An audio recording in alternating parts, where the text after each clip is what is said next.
Welcome to the Best We Could Be podcast, the space for thought-provoking, fun, and inspiring conversations through millennial voices. I'm your co-host, Eliora.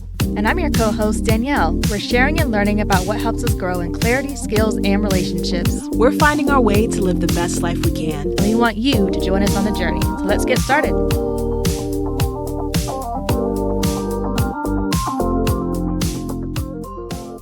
Hi, everyone. Thanks for joining us for our first official episode of our podcast, Are We Adults Yet? And the answer is no. Yeah, that's how it feels sometimes. There are days where I feel like I'm pretty on it, like handling what I need to handle. And there are times where I really understand that I don't know what I'm doing. Like I want to know what I'm doing. So that's what this podcast episode is about. We're going to start off talking about our thoughts about being at this stage of adulthood. So, Yes. But first off, Danny, Yes. we have arrived. We have arrived. Welcome, friends and new friends, to our unexpected podcast, which we had no intention whatsoever of creating. But this is what happens when creatives like us get bored. Yeah. And we're at a creative crossroads. And I know for me, I was at a point where I just wanted to do something differently. And, you know, we're both also people of faith, and it was really weird. It was like just ordained timing, because we happened to meet up one day and we were talking about just our creative we both wanted a creative outlet basically. And I actually wanted to just stay behind the scenes because that's what I prefer, and I was going to produce a show for Eliora. But she was like, no, we're BFFs. You should do it with blah, blah, blah, blah. And she pulled me in as a co-host. So I'm going into this as an introverted extrovert and going to just embrace this experience. So, yeah, you can get to know me and Eliora and just enjoy the content that we produce for you.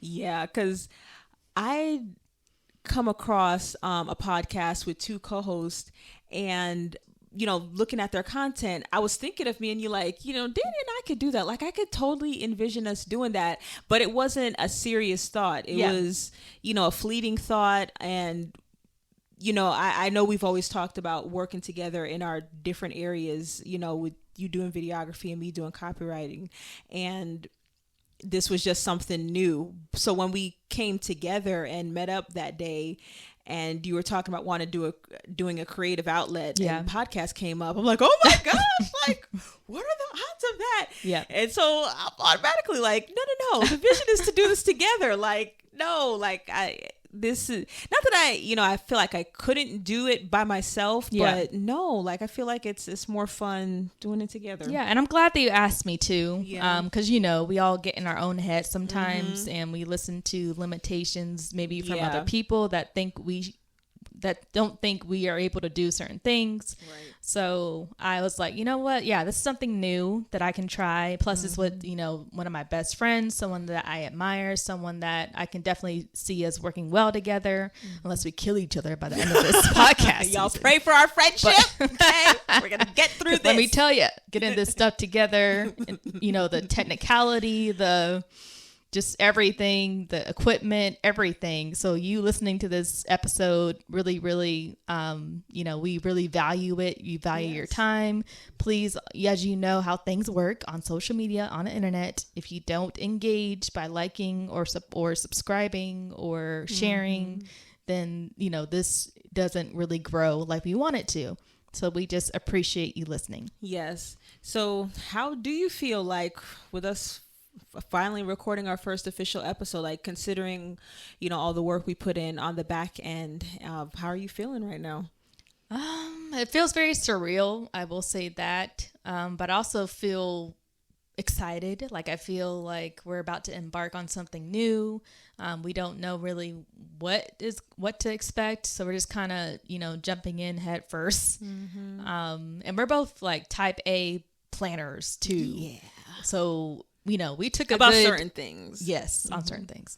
we took a good year to, plan this out. So Don't if you you really judge know us. us, you know that we're planners, we're organized, we don't mess around, especially with things that are important to us. And this is important to us. So we took a good year to, write out our ideas, our audience, like who was our audience target. So this has been a long time coming. Yeah. How do you feel? I feel really happy. Like, I'm proud of us, and just starting from a place where we did not have anything, like very much from scratch, to seeing what we have, content visually, the audios, still trying to figure out eventually incorporating more of this video component, but I'm really happy for us. Like, I'm excited about just what we'll be able to bring to this podcast space, through our perspectives and inviting people into the conversation. A big factor that played into it taking as long as it did for us to finally get to this place, other life responsibilities. Yes. We do have our day jobs, Mm-hmm. and also, doing stuff outside of our day jobs, other types of work that we enjoy doing that we'd like to do more of. Other adulting responsibilities. And yeah, so it's been a long time coming. So yeah, overall, we want this to be a space where we grow together. Yes. You all will see us grow through good, and I'm sure through bad. Well, hopefully not too bad. Yeah. Okay. We don't want to go viral for the wrong reasons. We are trying to avoid that so much, but the internet will decide for us. But yeah, together, and then with you all as well. So we're if you think about podcasters, you may automatically think of people who are just like very extroverted and very talkative. Yes. And we love a good conversation, but We do. we definitely are extroverted in certain cases. If we like you. Yeah. Just we going to gotta- go straight to the point. I'm just look at kidding. Danny. I'm Look just kidding. I love everyone. That does play into it as well, like how comfortable we feel, because I would consider myself more of an introvert. Like, I get recharged more like being to myself. So if I extend my energy to people, I gotta really like you to extend it a certain way. And you don't have to be somebody who's just, your personality is like, I guess, very out there to other people to have something to say. Right. Everybody has a meaningful perspective to give to something.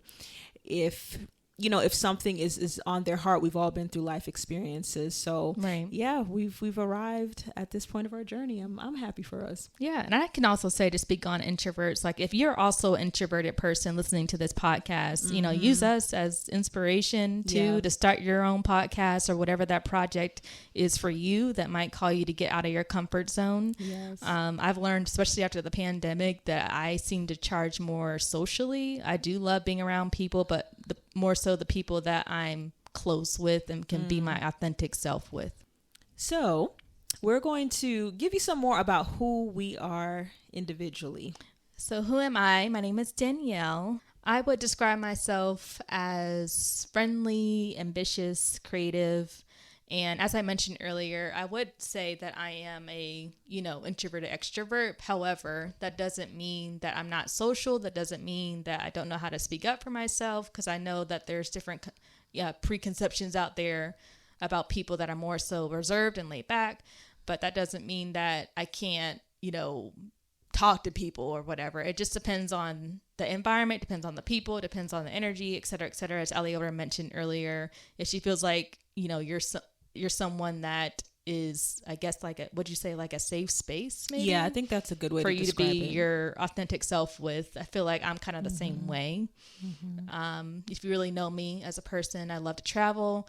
I was born in DC, but I grew up here in Atlanta, Georgia. I love Georgia. I think it's a great place for families to establish themselves. But I know for me, I definitely would love to one day live near a beach. I would love to move out to the West Coast. Another thing about me is that I do have a background in media production, film production.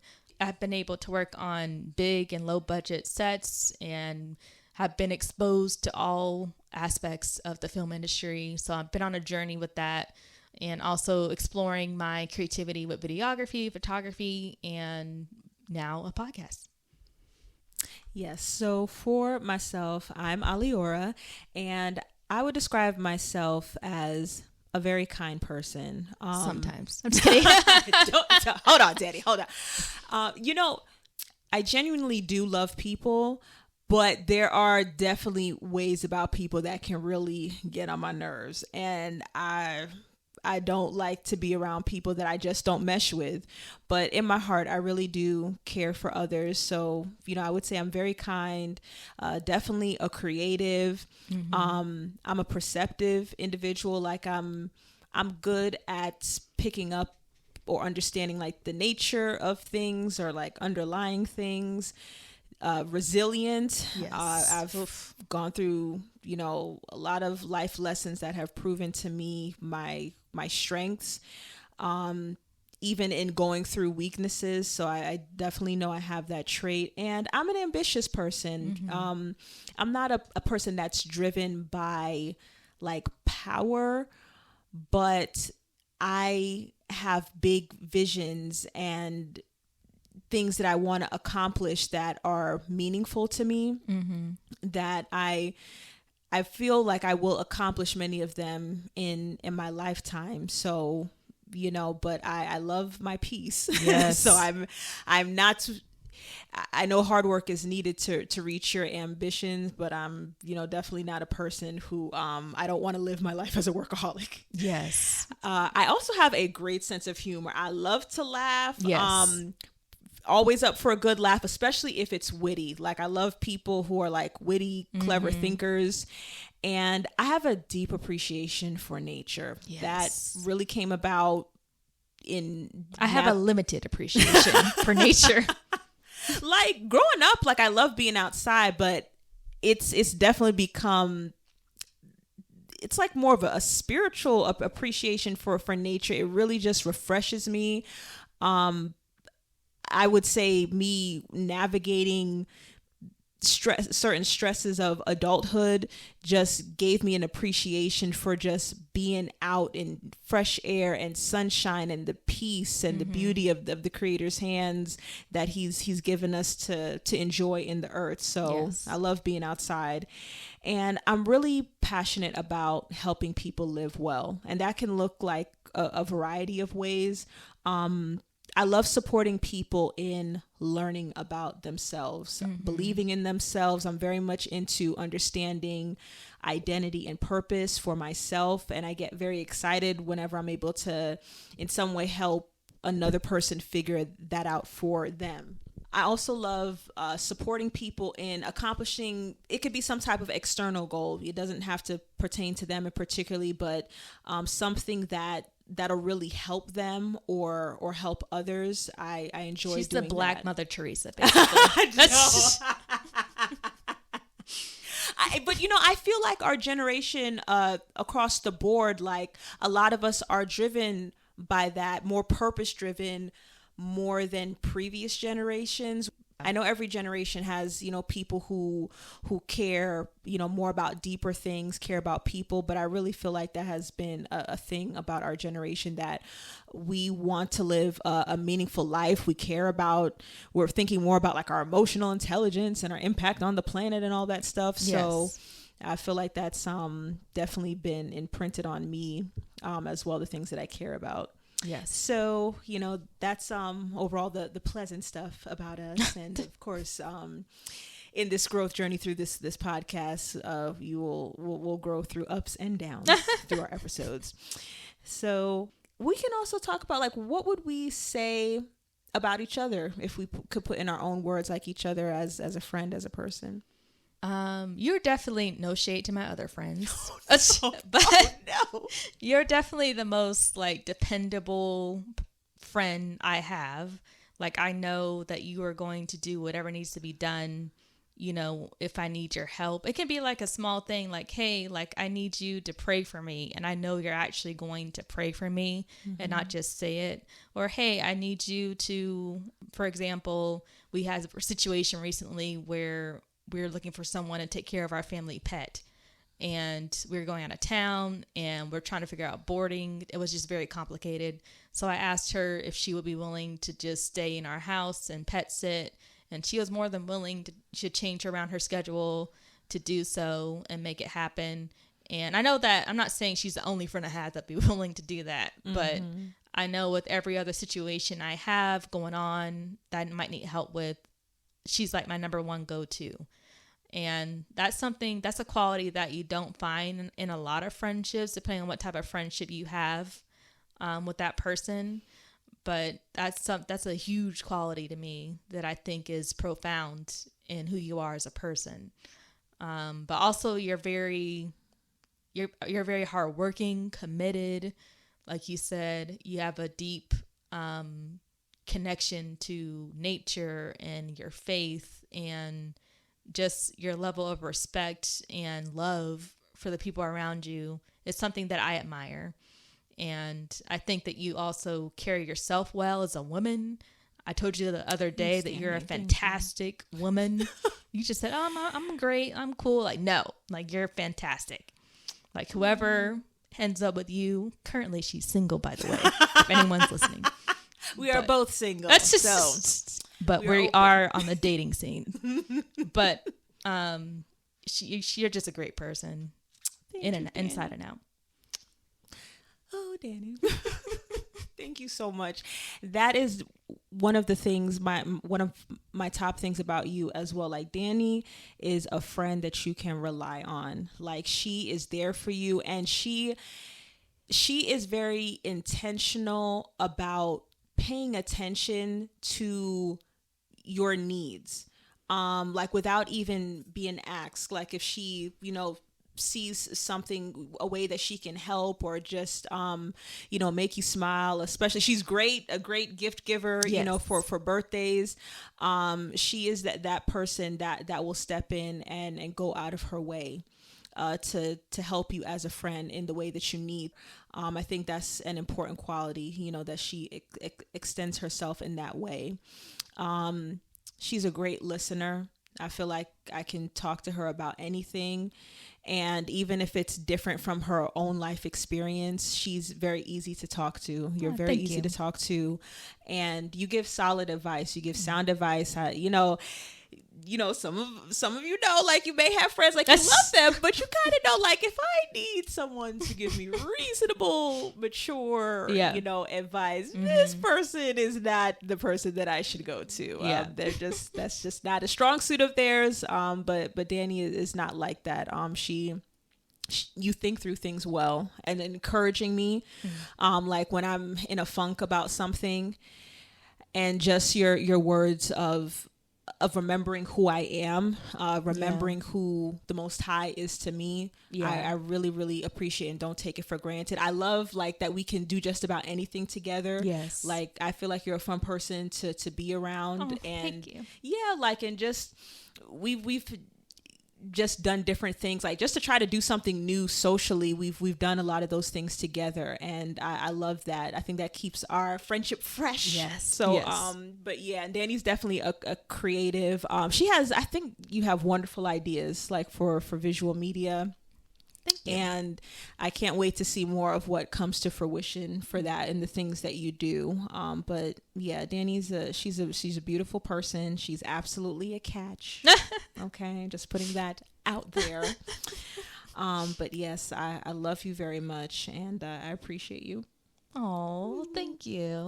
I didn't want it to end. Just keep telling me how much you love me. That's what this is what very good, great friendship is about. You go through ups and downs, but underneath it all, you appreciate each other. So we will talk more about our friendship journey, like how we even met.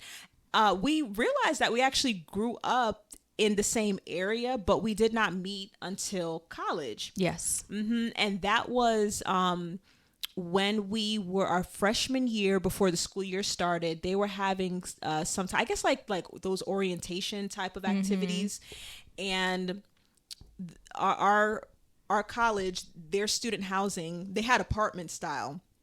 So it wasn't like a lot of schools, when you're a freshman, you have to start off doing a dorm. Like, no, they they did right by us with that. I'm definitely grateful to start off college with that type of living arrangement. So they were having one of the activities by the pool, and went out there. I didn't know anybody, going to this school, and I went out there and I saw another girl, and I'm looking at her like, she looks familiar, and she also catches, she also sees me. At the same time, like, I'm like recognizing her, I could see like she seems like she's recognizing me, and we come to each other, and I think she may have said it first, like, did you go to such and such middle school? And I was like, yes. And immediately like, oh my goodness, because me and this is an old friend of ours, me and her went to middle school together for 8th grade, and she was just there just for that year. And then I think it may have been that she may not have been there the whole school year. But after she went off to whatever other school, we weren't in touch anymore. So we did not see each other from all those years back in middle school until we met again in college. And of course we were happy to see each other. Like, oh my gosh, like, and she's a very social person. Yes. Like, it's so fun. Like, there's like the running joke when she knows about, like, she's walking across campus, she's gonna run into 10 different people that she knows, and she's going to acknowledge you and talk to you. Just, a very sweet person, very kind. And so she started to introduce me to the people that she met, and one of them being her roommates, who she'd also known for a while, which is Danny. And that's how me and her got connected, through this old friend. Yes. So this mutual friend that we have, I actually went to middle school. So you went to middle school with her too, but it was a different year, right?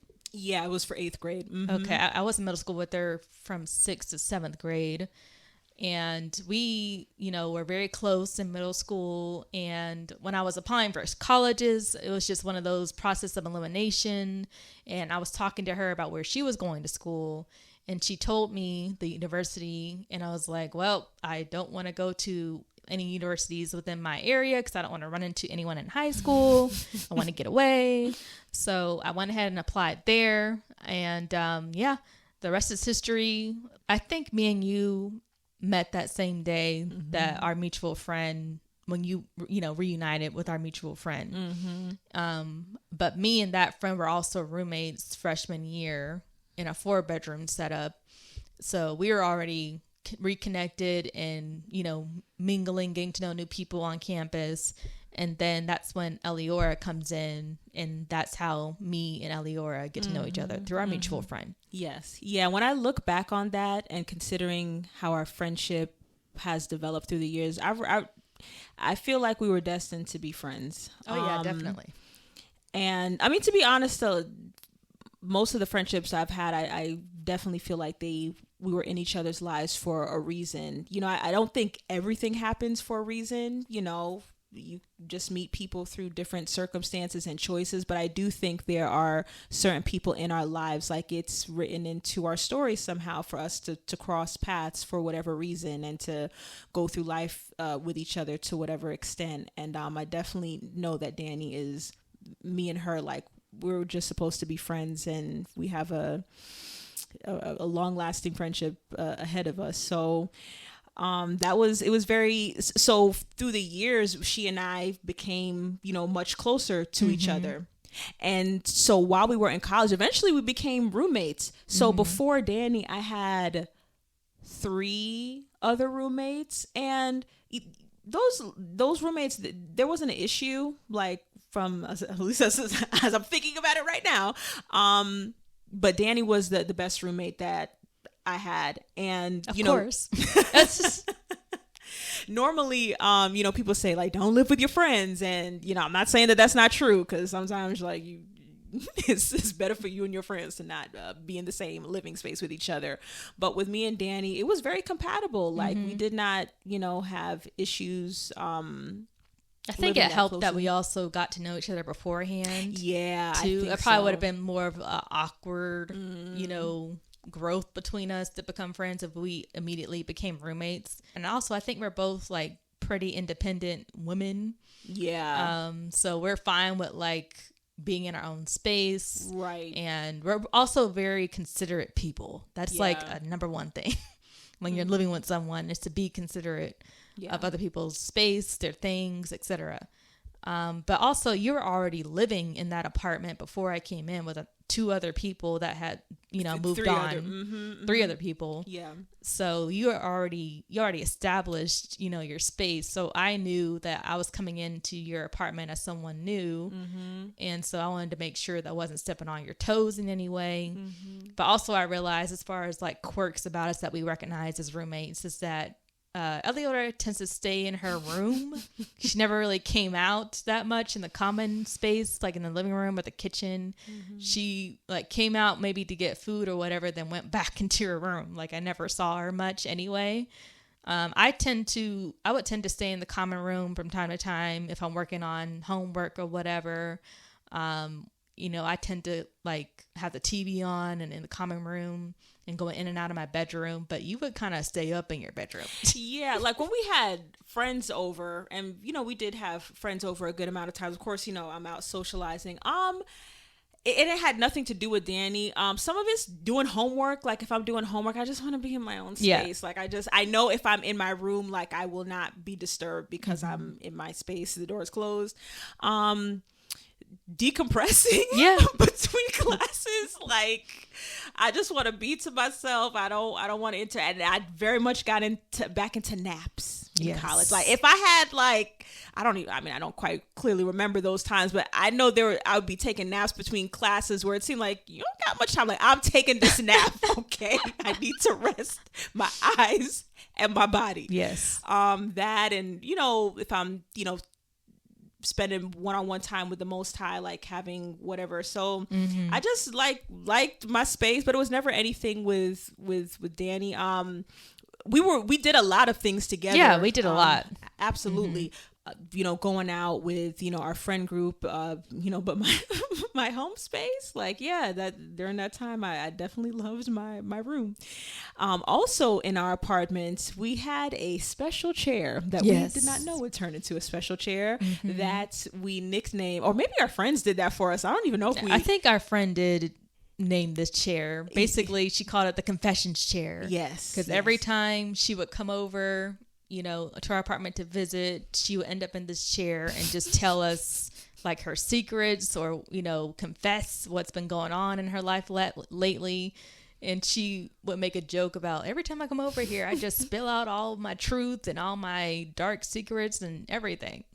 Yeah, so. It was this green single person couch, like had the armrest and whatnot, and it wasn't just one person, it's more than one person. Like when they come over, it just so happened, like when we get into these conversations when people talk about their business, they would be sitting in this chair. And I think that speaks to the fact, like, Danny and I have personalities that make people feel very comfortable with us, to share with us. And I think it's because especially through multiple interactions, we are people that respect, if you share something personal with us, and everybody wants to have a safe space who they can talk about things with, and I guess a lot of people found that in us.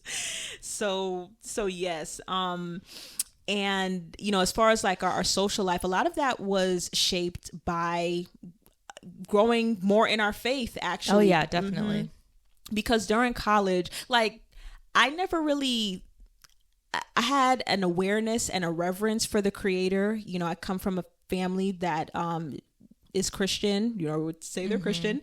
But my mom's not going to like that I say this, but we did not grow up in church. Okay. We didn't grow up in church, but we did go to church. There were times where it was more frequent than not, particularly because my grandma was very involved in church, but I would not describe myself as someone who was raised in church. I do remember having a thought, like, I don't know if I was in high school or younger than that. Like one time I was looking at the Bible. It's a memory that I just still have. Like I remember looking at, like, I'm going to read through this whole thing one day, but it wasn't until college that relationship with the Creator really started to come about. And it was our same mutual friend. She actually invited me to come to a Bible study. And I was like, okay. And that brought it to the forefront of my mind. Like, what do I think about the Bible? Yeah. Like, I always believe that there's a creator. I just, when I look out in the world, like this stuff didn't come from nowhere. It's designed in a certain way. But as far as like, the Bible, I was thinking like, I do have some questions, like it was written by people. Yeah. Like, how do we know, so I didn't go into the Bible study in a combative way, but I definitely, had questions that I wanted to know, like, hey, can I, pose this to, and that Bible study was led by someone who has become a very good friend of ours, like a sister to us. And that journey, that was really a special time. Yes. Like, because our other mutual friend who was leading our Bible study, she was a part of the campus ministry. And I feel like, I guess compared to like the other people that were doing their, as they call D groups, like discipleship groups, like ours, like we built genuine friendship with each other. It was, I think it was 6 of us. Yeah, it was 6 of us. Yeah, that sounds about right. I think for me, I think at one point it was 7 too. Go ahead. Just to comment on my faith background real quick. I was someone, I guess, that you would consider, quote unquote, knew about the church, but didn't necessarily grow up in the church. I went to Christian-based schools from grade school through from kindergarten through grade school, through middle school. And then I switched to public school that was not faith-based. So that was a culture shock for me. I'm glad I was in Christian school because it gave me a faith-based foundation. But it wasn't until I got into college and met our other mutual friend that was a part of the campus ministry that led me into the discipleship group and helped me to better understand the Bible differently. Because I felt like in my faith-based schools, I was just taught a lot of head knowledge about, the Bible, who God is, John 3:16, for God so loved the world, et cetera, et cetera. So I don't feel like I really understood, like, what does the actual relationship look like with the Most High till I was able to have that intimate setting with a small group of women and discuss the scriptures freely, whether we believed in it or was questioning it or, didn't really want anything to do with it, but was maybe a little bit curious about it. And we were able to grow with each other in that space, and that developed into deeper friendships with each other, and definitely a lot of interesting memories with each other too. But yeah. So that whole experience definitely deepened our friendship. Even outside of that school related small group that we're in, going to church together, we actually found a home church that we felt very good about. And just as young people, just caring about that. And I definitely feel like our faith, if you have a faith, it shapes you as a person. And I feel like it shaped each of us in a way that just made us very compatible as friends between you and I and the other people in our friend group. And, outside of that, we didn't go to the club. Our party scene was with our friend group, many of them either, related to the campus ministry or also other believers. So when we get together and have house parties, it's not that type of stuff going on, but we're having a good time. There's food, there's music, and we're socializing. So we had, things like game nights, going out to whatever other types of activities, especially if it's somebody's birthday, campus events. Like I feel like our school did pretty good with that. So, we had a very good social life in college together. I definitely missed the social aspect of college. So, those types of experiences socially, like they grew our friendship, and even, beyond the surface level of going out and having fun. But as we're getting to know each other more personally about our personal lives and family dynamics and backgrounds, and, came the time where now we're done with college and ended up coming back home for school, which is not for school, from school. That we ended up, because we grew up in the same area. Now when we're coming back home from college, that's made it very easy for us to continue our friendship because we're coming back to the same area again. So yeah, that's just an overview about us, like how we started this podcast journey and who we are individually and what our friendship journey has been like. It's so much more to share. So yes, as for today's topic, are we adults yet? Okay, Danny and I are in our 30s, right? We're in our early 30s. And, in this day and age, adulting in this day and age is not like adulting in previous generations. Okay, it looks a little different. So we are a part of the millennial generation in this whole adulthood thing. The best generation. Listen, if you got a problem with it, listen, here's Danny. I support her, period. So now what exactly is a millennial for those of you who, may not really know that much off the top of your head? So basically we're normally categorized as born between 1981 and 1996. So like the ages we are now, probably around like, I don't know, 27, 28, going all the way up to like 41, 42. So there's from study.com, I thought it was interesting that they in an article that they did in regards to millennials, they said sociologists, they often find it difficult to really give like a single external defining factor that identifies us as a generation. So apparently it's more commonly understood that we tend to see our identity as self-defined, self-determined. So not as much of a collective mentality as, it seems previous generations grew up with. So, we're a little different. And I think that's definitely affected, why I do particularly think it's, been our generation, that has brought it to the forefront in a really major, impactful way that, Gen Z is continuing to forge their own path with that, about like really wanting to discover your purpose, like your identity, what you really want to do in life, and not just defining yourself by what other people say that you should be. There's this other source, I actually don't even know how you pronounce it, IBEX, I don't know if it's IBEX. Listen, if I got it wrong, correct us in the comments, okay?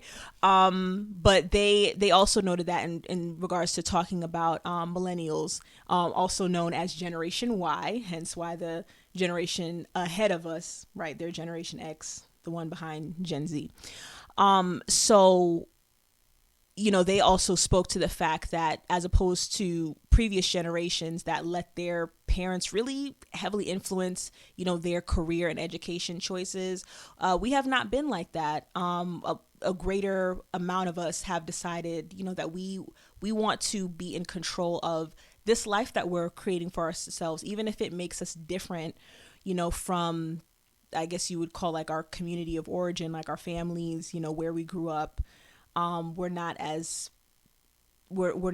held to those connections in regards to who we should be. So that's some information about being a millennial.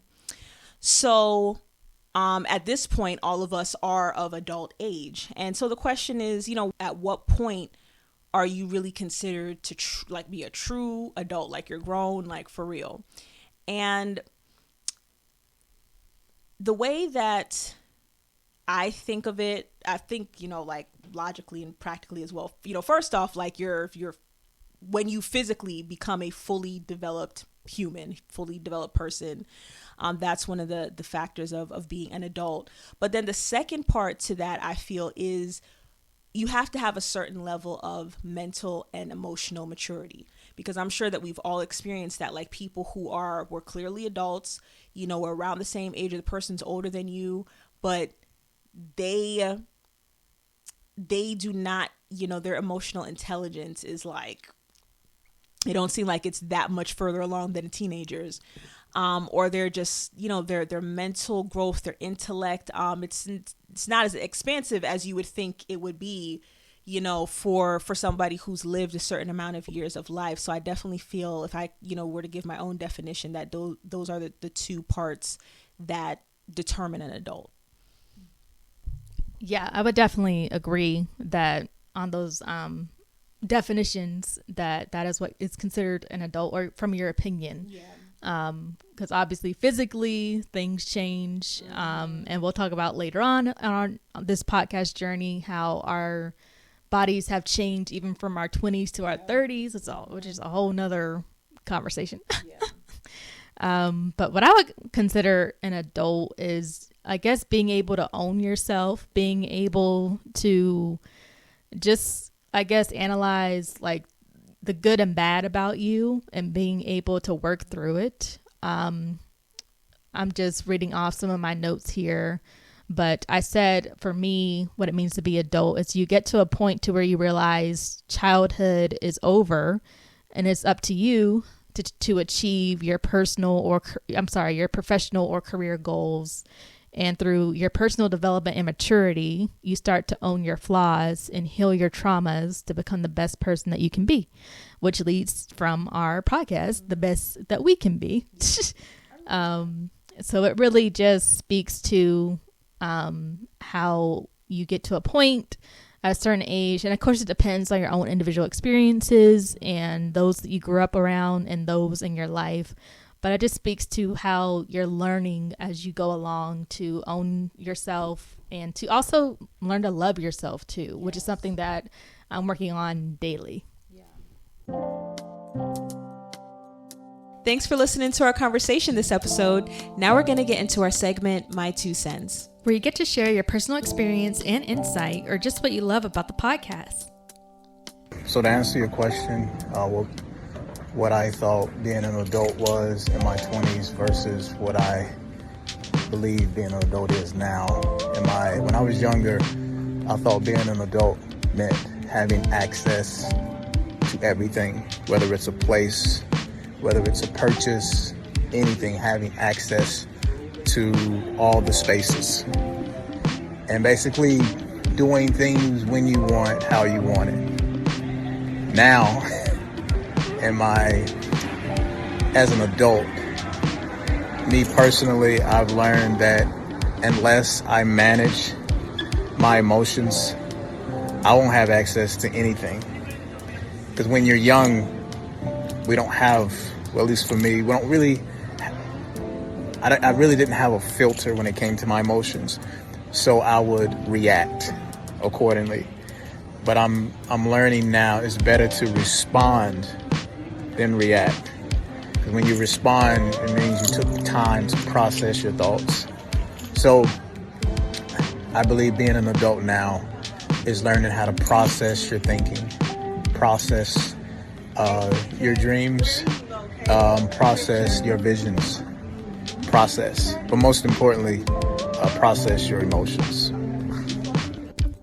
We appreciate every listener for sharing your messages, so keep them coming. Before new episodes, we'll ask for your submissions on our social media based on the topic. If you just want to give us good feedback about the podcast, send that our way anytime. Share your submissions by DMing us on Instagram or Facebook at BWCB Podcast or email us at info.bwcbpodcast@gmail.com.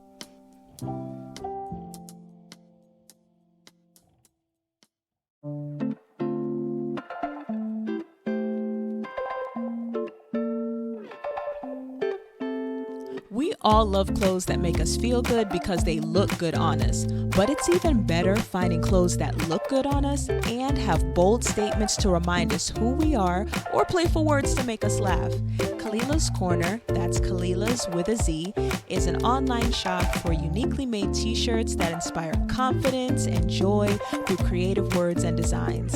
If you want t-shirts you'll love for your casual and fun looks, visit KalilasKO.com and follow at KalilasKO on Instagram, Facebook, and Twitter.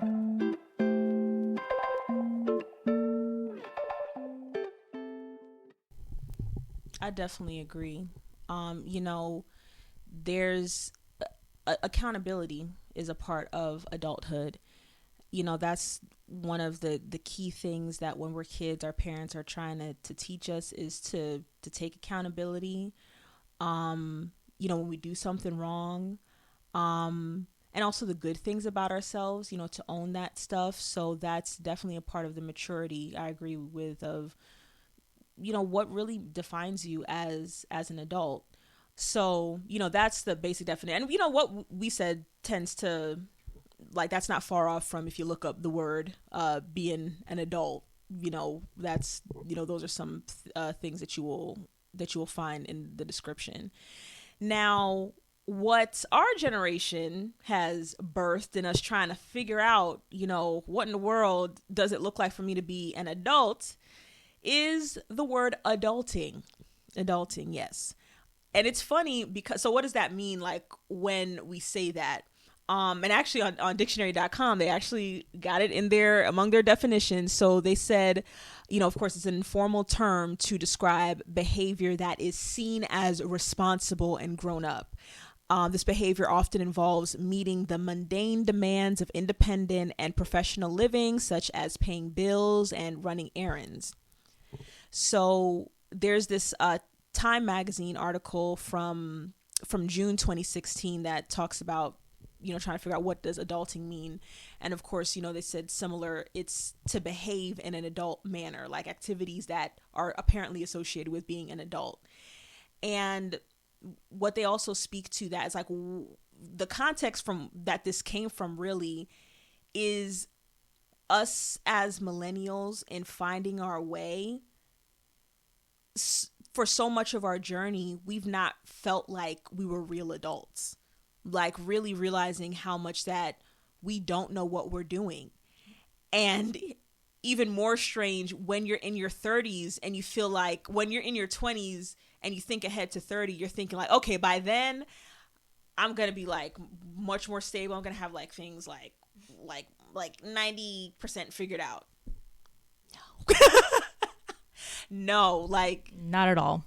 Yeah, like now of course everybody's journey with it is different, but it's it's such a widespread prominent thing that many of us as millennials have experienced, going into our 30s. Of course, we've learned a lot, from our 20s, but when we reach our 30s, realizing like how much we still don't know, how much we're still figuring things out. And there have been, different factors, that have affected our journey with that. Economic events that have happened that previous generations didn't experience like that. So one of the authors of this Time article, she speaks to that for millennials, it's said of us, and many of us would say that we feel like we've experienced like this delayed development. And basically it's comparing ourselves to adults, of the past, like where they were at certain ages versus where we were at. So, it's so us coming up with this term, I don't know where exactly it started. If you can pinpoint that, if you know more about that, we'd love to hear about it in the comments, because it's pretty funny. It's really us like poking fun at ourselves, like in trying to believe that we're actually adults. So I like that about us as a generation, that we just found this way, this funny way to just acknowledge the fact that a lot of times we don't feel like we know what we're doing. And even as we're getting older, we don't have certain things as figured out as we thought we would. Yeah, exactly. And I've had many conversations with my friends lately in their late 20s, early 30s, where a lot of their even mutual friends are starting to pivot in their careers or pivot in their interests, because we've been on this adulting journey for some odd years, and we're basically the purpose of us, trying to find ourselves is to feel more fulfilled in what we're doing in the day-to-day. We don't want to, well, from what I hear from our generation, we don't want to work ourselves into the ground until we're 80 plus. Like, we want to work into something that makes us feel fulfilled or gives us some type of purpose, some type of meaning, and not just, getting out of the bed every day to work a job that we hate. We want to get up and go to a job that we enjoy doing, or at least, pays as well if we don't enjoy it, which is harder to come by. But yes, adulting is definitely one of my favorite terms I've heard over the years. And I'm proud to say that our generation has, created that for us to go off of. Yeah, so just, personally, I'm sure a lot of you all can relate to some of the things that we're going to touch on. Just what we've had to learn about being more responsible in this journey of adulting, like of adulting, what it looks like to, take on responsibilities that, was once our parents, we're just seeing them have to worry about it. And now as we're wanting to create more, of a life independent from them, now we're facing these same things. Of course, one of those things, as we can all relate to, is paying your bills on time. Bills. What is that, Destiny's Child? Oh. How does that go? Can you pay my bills? Can you pay my telephone bills? Can you pay my automobile? Can you pay my bill? Okay. Yes. So okay, we won't give you the whole song. You can go look it up if you choose to. But yes. So yeah, you learn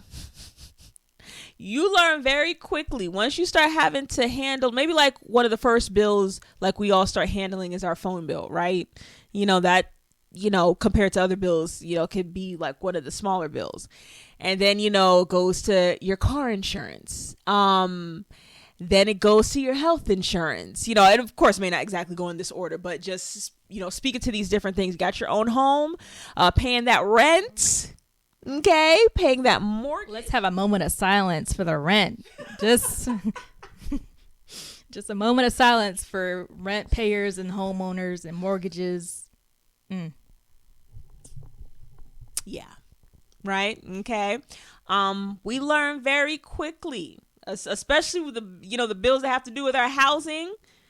If you don't pay that on time, you're going to suffer the consequences. Mom and dad are not going to, be there calling. I mean, some of our parents, still try to be like really, helpful, and it could lead to enabling, honestly.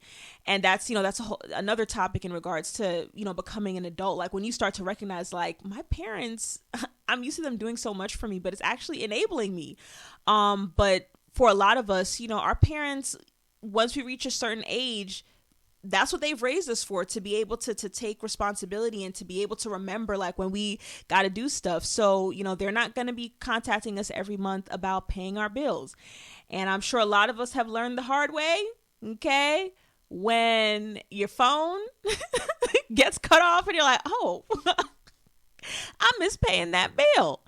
Or, needing to stay on top of, like, oh, this rent is like around the corner and I don't got the money I need, or I done spent more than I should have, and I'm like really low on what I need. Okay.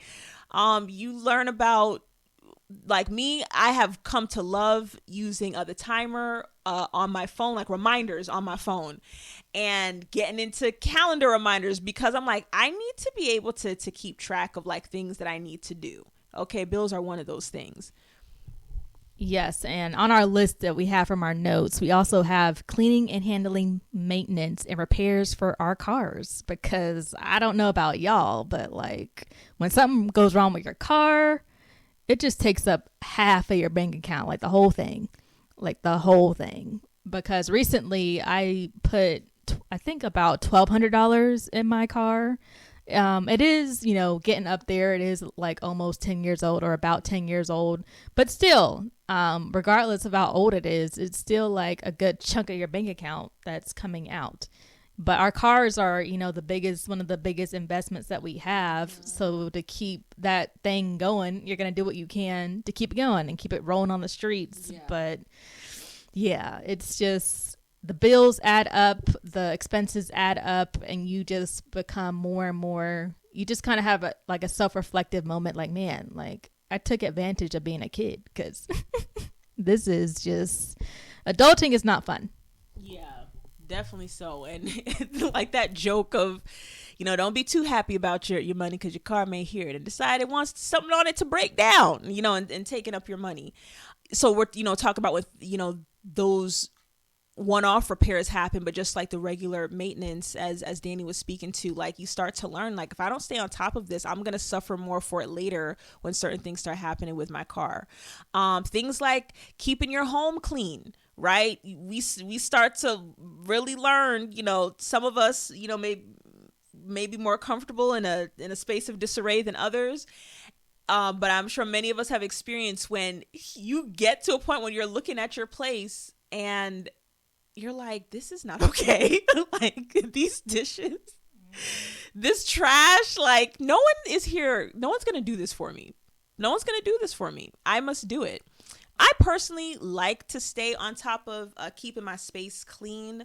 When the environment around me is in order to some extent, internally, like, it makes me feel more in order. But it could be a task. It really is.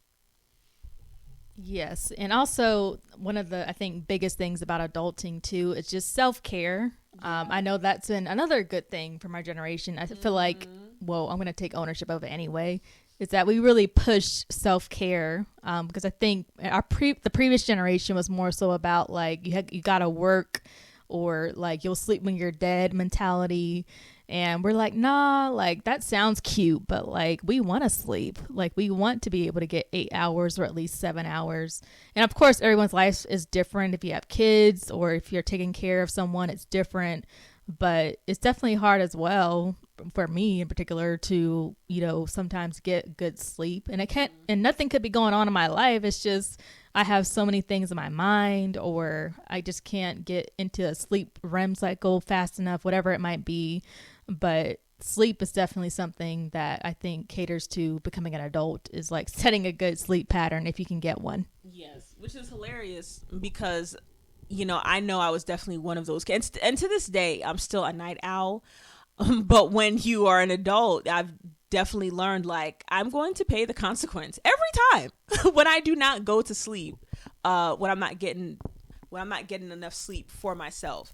So, I have to be responsible for that. When I have to, get up for something, right? Like, gone are the days of our parents waking us up for school. If I got, something in regards to work or, some type of appointment, I got to be able to regulate my sleep to get up. And that's, also another thing, like, being responsible for scheduling our appointments, like, and that's a part of our self-care as well. Like, it's not just about like, oh, getting a massage or, me resting or, I don't like me getting like some like lotion or scents whatever other stuff that we do. It's also includes things like making sure that I'm staying up on certain doctor's appointments, so that I know what's going on with my body.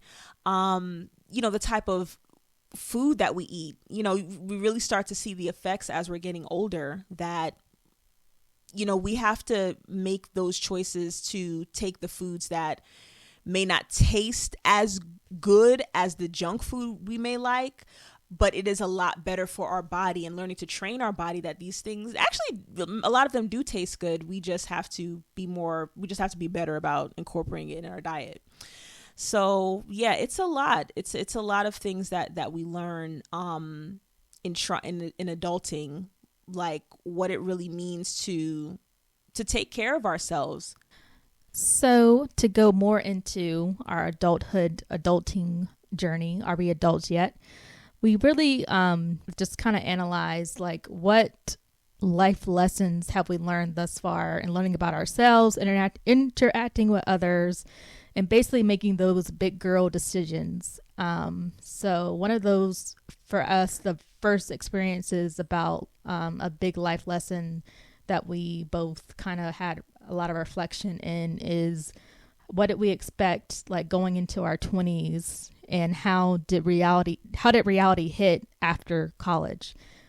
We know that everyone also is not privileged to be able to go to college, or not everyone wants to go to college. I know that's controversial, but we're just reflecting on our own experiences. And I know that for me, obviously, like any other graduating student, I expected to get a job right out of college, a job with a salary. I expected to be able to move out on my own, in my own apartment. I expected to be working in my career that I went to school for 4 years for. 5, but 4 on paper. So my major was in communications with a focus in TV and cinema. And I think in my maybe late senior year is when I started meeting with counselors, trying to figure out what was the best route for me to take. Long story short, they gave me like some guidance, but it wasn't really like it wasn't really like practical tools to tell me how to go from A to Z or A to B. So basically, I graduated, thankfully, with a degree, a bachelor's degree in communications, but I did not have a job to go to. So hence, I had to move back home with my parents. I'm very, very thankful to have been able to do that, financially speaking, but it was a blow, personally and emotionally. I felt like a failure, because I did not expect to have to move back home with my parents, but also realized like over time that I wasn't the only one that had to move back in with their parents. A lot of people were in the same boat. So that was definitely helpful. But at the same time, it definitely was a emotional roller coaster, to say the least, to have to like go to college and have this entire like pre-adulthood experience. And then you come back home to your parents' house, and you go back into your childhood bedroom, which makes it feel like man, like I kind of makes it feel like you're in some type of like time warp to where you went off and had this awesome experience, and then you just wake up from a dream and nothing ever happened. So I learned a lot about myself during that time, but basically, I did my first quote unquote job after college was at a shoe store. And that just kind of that's a whole nother conversation, but it was just speaking to what my expectations were versus reality. So what was that for you, Alior? Yes. We both got our degree in communications, and I was on the public relations track. So initially, especially transitioning from music, I remember actually like very early, I thought I would go on the business side more of music. And then as I started growing in a relationship with the Most High, it was the first time I thought about like, what does he want me to do? Like I never considered like, oh, does he have a particular, path that he may want me to take? So it just broadened me up to thinking outside of music, which was, my focus for many years.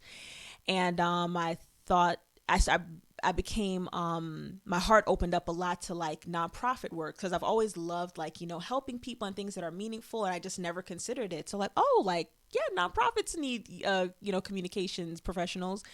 And so I thought, that's the route that I would take. I too, wanted to have a job, land a job after college. But the path did just not work out like that. I didn't find internships, that, could have maybe helped me in that regard, that were, well suited for me, that I, could have done. So, when I graduated, I didn't know what would be next, as far as work. And, when you go into college, you don't expect that. Maybe nowadays, I don't know if students are expecting something different. I didn't expect that I would be moving back home. So, as we're getting to our last year and realizing like, okay, I can't afford to get a place on my own, and going back home, I felt, honestly, I didn't feel as down about it, because like Danny said, we knew that we learned like, oh, other people are in this boat too. So it makes you not feel as bad. Now, however, the years are going on and, you're still with family, like that's like, okay, now you start to feel a little different. Excuse me. So yeah, I had mixed feelings about it. Like, I was glad, that I could go back home, considering that I, didn't have something lined up to support myself living on my own. But it's also like not what I wanted to happen. I ended up getting into nonprofit work still by volunteering at a local organization. And they opened up a role in administrative support. And a lot of my work actually, was communications related, like helping with like newsletter stuff or marketing materials, social media, which is initially what I started off helping with. So I was glad that what I went to school for was, still showing up in my job description. But yeah, the way that life evolved post college, it was not what I envisioned at first. So yeah. Yeah, so we both were basically adjusting to our post-graduation, post-college life. And something else that also was something to adjust to was like our relationship with family and that dynamic there, because, you know, they didn't leave anywhere, you know, and come back. We did. So in their minds, they think like, oh, like my kid is back in my house, you know, which for some parents, they're okay with. Other parents, not so joyful about, because, you know, on paper, they think like, okay, my kid turns 18, they're going to go to college, they're going to get a job, and then they're not ever going to come back here again, which is the goal for maybe half of parents in this world. But there are other parents that are okay with their kids coming back home. But with that being said, most parents, they kind of view you still as a child, and they don't really view you as an adult. So they treat you like you're not responsible, like you haven't been away for 4+ years, like you don't know how to be mindful of your surroundings, you don't know, you know, when to you know, do laundry or clean dishes, or just, I mean, I know that you're in your parents' household again, so obviously you have to be respectful and be considerate of what your parents want done and not done, but just adjusting to that, to the rules again, was definitely something that I had to adjust to. And also just adjusting to the dynamics with friendships too, because certain people, you know, certain friends that I had before college were not around after college, or they were away when I got back, or just due to distance and not talking as much, there was a change in the friendship dynamic. That was also an adjustment too, as well. And luckily, through me just doing my own research and getting involved in the community or getting involved in different internships, I was able to make new friends and able to expand my social circle, which I'm still doing to this day. Also, Meetup, the Meetup app is a great resource to use, but it's just not only adjusting personally, but also adjusting to the different, you know, pieces of your life too after college.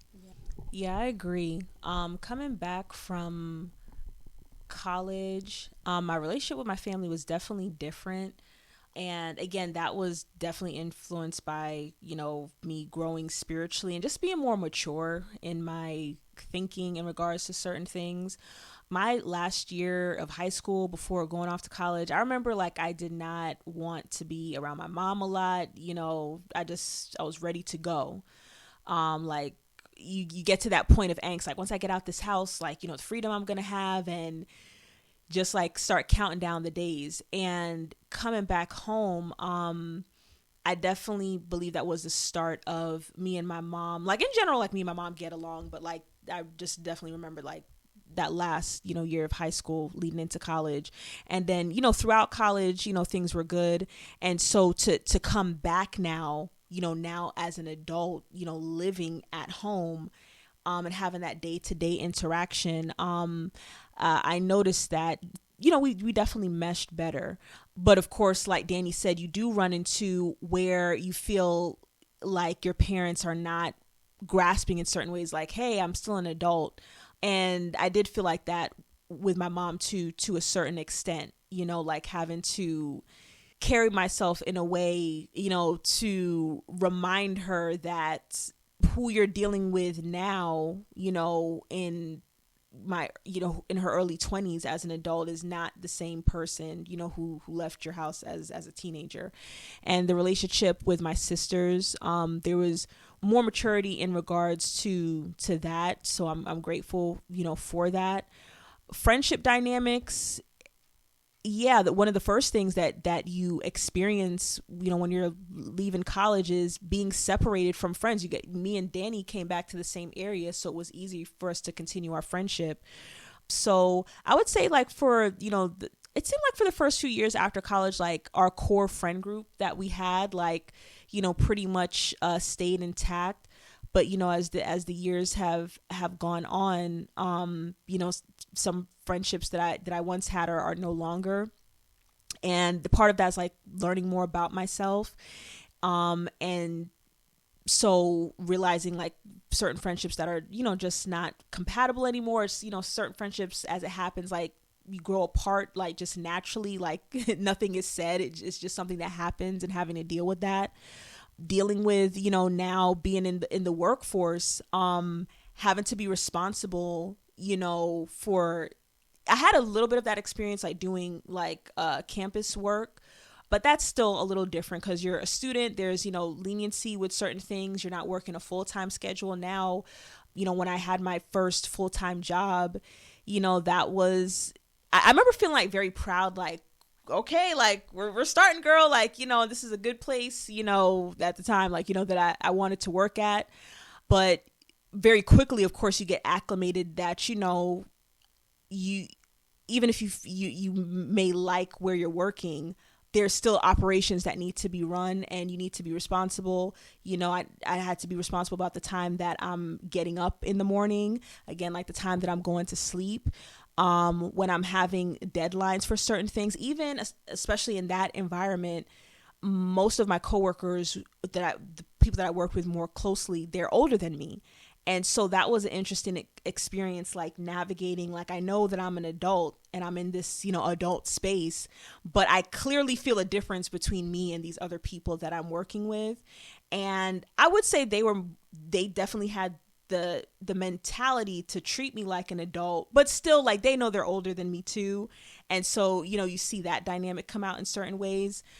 So more so me having to grow in confidence in the way that I interact with them, to not be thinking of the age difference like that. Well, I also wanted to expand on just work and getting jobs after college. Is that my first salaried job was not related in any shape or form to my degree. Although my degree was over communications, but my focus was in TV and cinema, which my first salaried job was not related to TV or cinema at all. It was actually a receptionist job. It was just, an office administrative type of job. And unfortunately for me, it was incredibly boring from my experience. I'm not trying to push shade on anyone that works as a receptionist. I think those jobs are definitely essential and needed. But for that particular company that I was with, luckily I was not the only receptionist. I had another coworker who also was one of the receptionists. So it was nice to have someone to work with on the day-to-day. But it just was not fulfilling my spirit at all. Like, I felt like I was, literally getting up just to get a paycheck, which is, a privileged space to be in, to be able to have a job that is able to pay you a salary. But like I said, I just wasn't fulfilled. And luckily I think I had a talk with my parents or something, a discussion about like me being able to quit my job so that I could take some time to volunteer and do things that were more of an interest to me in regards to film production, entertainment. And that's kind of what led me down the road of getting an internship and being able to volunteer. I was able to get linked into the Atlanta film community and started volunteering on independent film projects. And that's kind of what helped me build my resume to what it is today, doing things like that. But I definitely just wanted to speak to, like, for those, college students out there that are probably about to graduate, your first salaried job might not be something related to what you want to do, but it might be, just something to get you by financially for the time being. Yeah. And I would say, just to touch on that too, that just be mindful of, like, just being attentive to the things that you find that you're good at, even if it doesn't seem like at a high level to you, because you never know how you may pivot professionally in the future. And if you can, like, just have evidence of certain things that you did, even if you didn't think it was a direction that you would go in at the time, that just may be good to have if you ever decide to change fields. For me, after working in nonprofits, that first job, I went through the first experience of being fired. Like, they opened up the role for me when I was volunteering. They didn't, there was nobody in that role, and they offered it to me because they liked my support so far. And then they, decided to remove the role and lost that job. And then I had to go into, the experience of that and then finding another job, which was with another nonprofit. And it was from that next nonprofit that I really learned a lot about myself and like what I wanted out of work, and that I really wanted more flexibility and to create a life with more freedom. And that, led me into freelancing, doing copywriting and editing. That work area of my adulthood journey has really challenged me in regards to being true to myself, even if it's, decisions that everybody may not understand. I do feel like for the most part, thankfully, my family and my friends have been supportive, but I know a lot of work decisions are very security driven, but you also have to think about like what makes you happy, what you enjoy. So, that's a journey I'm continuing to be on, of continuing to tap into the other skill set I have in admin support, doing executive assistant work. So I've learned about myself that I'm somebody that I like to, I don't know if the word is eclectic, but I like having flexibility with work, and I like having options of different sources of work that I can tap into that I like to do. Like I realize that it's okay for me to say, you know what, I'm not somebody that's interested in sticking with just one thing, but I have to learn how to make this type of path work for me professionally. Basically, in our journey of after graduating college and then having to move back home with our parents, and then going into that adjustment of dealing with like the internal struggle of feeling like a failure, or feeling like you're not good enough, or feeling like, you'll never reach that point of success that you had in your mind before you graduated college. It really roots into just your identity and your purpose. And as a believer in the Most High, as someone of faith, that ultimately is where my identity lies. Although that was another, journey I had to go on to really figure out where my identity was and who I am. And that, as far as who I am, that is something that is, a continual journey that I am trying to define almost every day of my life. But as a graduating college student, or anyone that is just in transition from something that you probably have been doing for a while and you want to pivot into something else, or maybe you're going back into school too at this point in your life, I would just try to discover what things that bring you joy, basically. Something that inspires passion within you, something that lights your spirit up, are things that are signs that can relate to something that you can do that help you curate a passion within you, but also at the same time can help give purpose to what you're doing and help make you feel more fulfilled.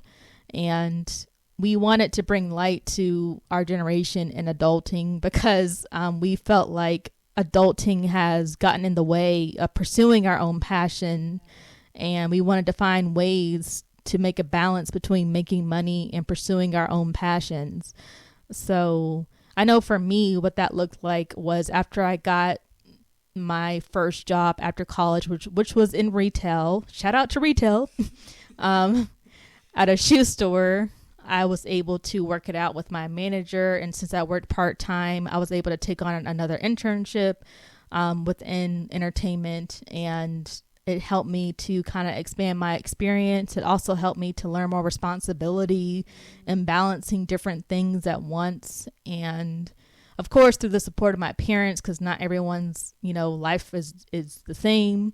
You definitely need support while you're trying to figure it out. But it definitely helped me realize like this is something I really want to do. This is something that I feel like I'm being pulled into. Like I said earlier, it helped me to just really build my experience. But I also realized as I'm getting older that like you also can't get caught up in letting a job like be your identity. I even tell my younger siblings this, like, despite what happens with your job, don't let it be like the definition of who you are. Like definitely just your identity should be in, if you're not a believer, it should be in like yourself. It should be in something positive about who you are. If you don't have a job, you could be someone that is an optimistic person that has a natural talent for being positive despite what life, hands you, which is a talent in and of itself. I've met a few optimistic people and they're very inspirational. I love being around them because they kind of help you look at life from a different perspective. And sometimes, I feel like you just kind of have to like get out of yourself. Sometimes you have to get out of your mind sometimes, and just kind of step outside and look up at the sky. Hopefully it's a sunny day outside, or even if you want to, step out in the rain, that's fine too. But sometimes you just kind of have to take a deep breath and realize that this is life and you have to take ownership for what you can take ownership of.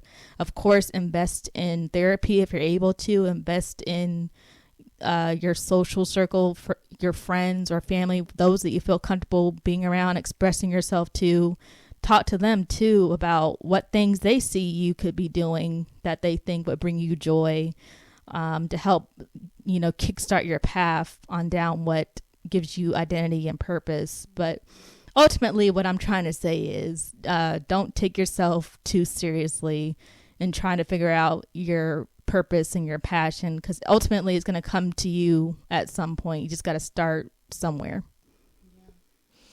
Yeah, I agree with just starting somewhere, because for me, that's been a life lesson that I've had to learn. Like, when I'm making decisions that feel significant to me, I feel more safe being able to collect as much information as I can up front, or figure out what I can up front before making a move. And a lot of times life does not work like that. We learn more in the process of doing. And so much of what I've discovered about myself, my identity and purpose, has come through trying to figure things out. Me just being me living.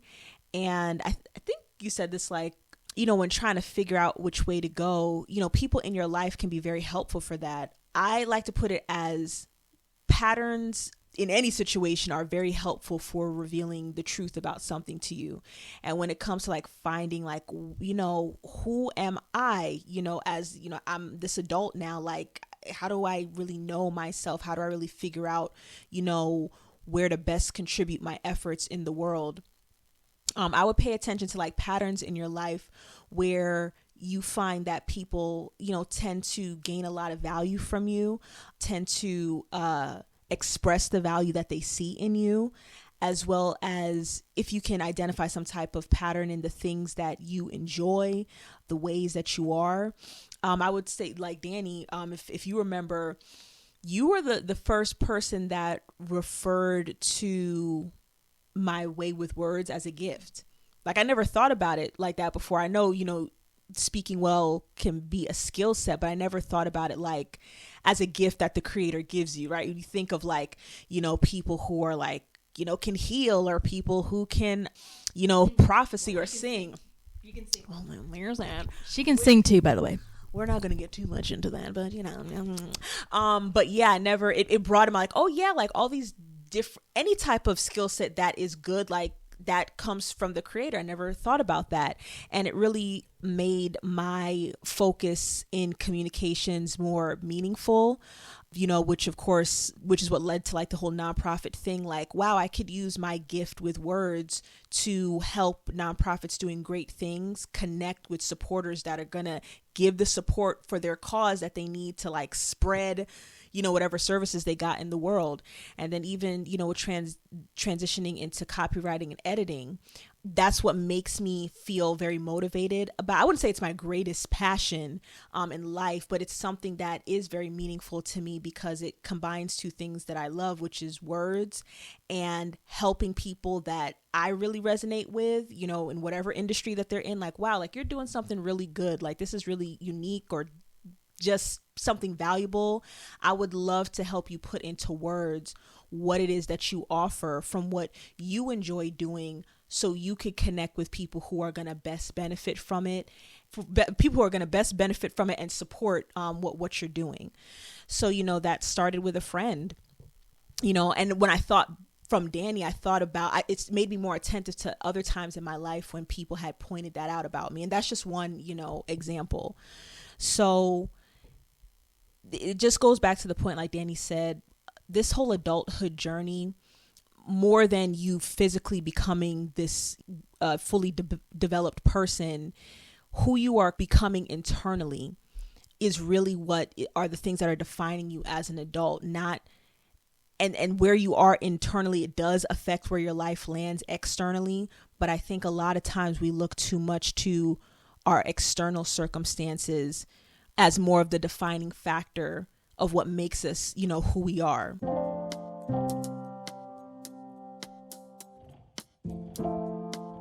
We appreciate everyone for sticking with us this episode. We not only want to give you great content to listen to, we also want you to join the conversation through our segment, My 2 Cents, where you let us in on your personal experience and insight, or just show love for the podcast.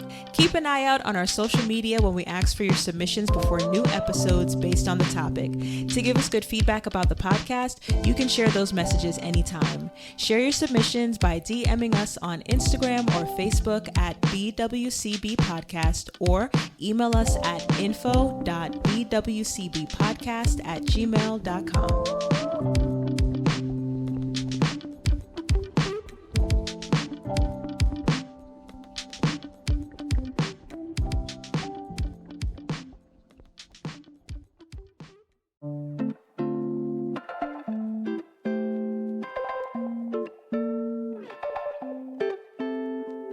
We as women are amazing at coming up with innovative ideas to build impactful businesses and envisioning grand ways to elevate our life.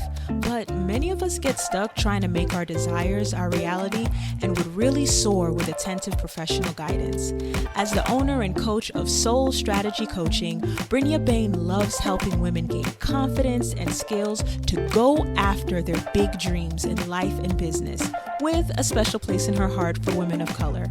Her services include a 4 to 12-week program filled with confidence and self-love coaching, and of course, business strategy, content creation, and organic marketing for your needs.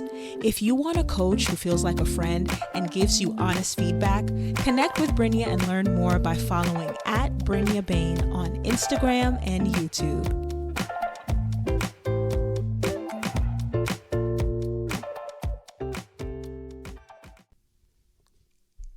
So to compare, if you had to think about it, what you understand makes you an adult now. If you think about who you were in your 20s as an adult, Danny, versus who you are as an adult now in your 30s, what would you say the differences are in what you understand about yourself and how you are now? Well, recently I expressed, might have been to you or someone else, but I feel like in general, I feel like you're in the same storm per se, as far as getting to know yourself and in life obstacles from your 20s versus your 30s. For example, I feel like in your 20s, you're in a boat in a storm and, you don't know what's going on. You're freaking out. Like you just are like all over the place. But in your 30s, it's like you're used to the cycle of the storm. You're in the same boat, but it's like, okay, I know this current. I know these winds. I got my, what do you call them? Paddles. I'm not a boat person, obviously. And you're like, all right, let's just go through this. Let's just go through the motions and get out on the other side and gonna keep it going. And that's what I feel like from my experience, that 20s versus 30s has been. Like 20s, you're still getting to know yourself. You feel a little maybe chaotic because you're just, depending on your journey, just going through the motions, the cycle of school, trying to figure out your career, new friends, old friends, breakups, makeups and everything in between. And then in your 30s, I feel like for me, when I turned 30, there was like this mental shift where you just started to embrace yourself more. I feel like in your 20s, you're more picky about who you are. But in your 30s, you start to embrace like, okay, this is me. I can't change it. I can't do anything about it. So I know that I've recognized about myself, like, okay, this is something I've been really picky about myself about in my 20s, but going into my 30s, early 30s, I am like, okay, this is just me. Like, this is how I react. This is what I do. This is what I say. But also being more mindful of my emotions, being more mindful of how I talk to people, what I say to people. Like you mentioned, me as a person, just being more intentional with people, and trying to assess my actions better and how I say things better. I know I definitely was a little bit more naive in my 20s, not making the best decisions and stuff like that. And also, I would say growing in confidence too in my 30s. And just trying to, and by the way, confidence, in my opinion, ebbs and flows. I think it really depends on the day. It depends on what you're going through in your life currently. But I can definitely say that I have learned to embrace the bad days and good days that I have as a human being in my 30s. And, in my 30s, I'm more like, okay, like this is a bad day. Okay, like we're going to get through it. Like kind of, I feel like you're able to nurse yourself better. Yes, I like when that. You're in your 30s. Like you start to understand yourself. You start to understand how you communicate. You start to understand what your love language is. You start to understand what you're going to tolerate and not tolerate from people. Yep. And I feel like 30s is like I said earlier, a switch goes off in your head to where you start to really get to know you and start to, as they say, love yourself. Yeah. And just really embrace who you are as a person. I agree. Oh, Danny. That's just so much. And when you said about nursing yourself, I heard another lady say it like this. I think it's Mel Robbins. Is that her name? Yes. The lady who, yeah, like being able to parent yourself. Yes. When you absolutely grow in that. And I absolutely believe I have grown in that from my 20s to my 30s. I just love how you describe it, going through the same storm, except in your 30s. You just know how to handle it better. And mind you, all of adulthood is not going through storms. There's a lot of, we've had a lot of great times being happy about new opportunities and, hanging out with our friends, but there's so much trial and error. And who I was in my 20s, definitely when I look back in it, more easily anxious. And I see that now more in hindsight, like wanting to get to where I want to be already. Yes, definitely. And more concerned about people's perception of me and wanting to be seen by others as, how I see myself.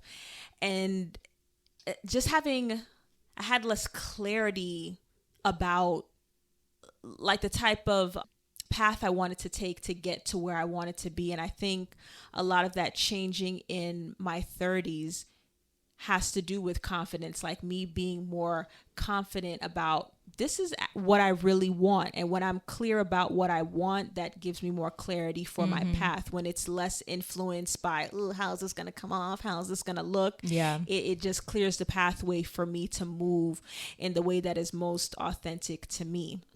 As far as being comfortable with myself, we all want to be received well, but you're only in control of how you see yourself.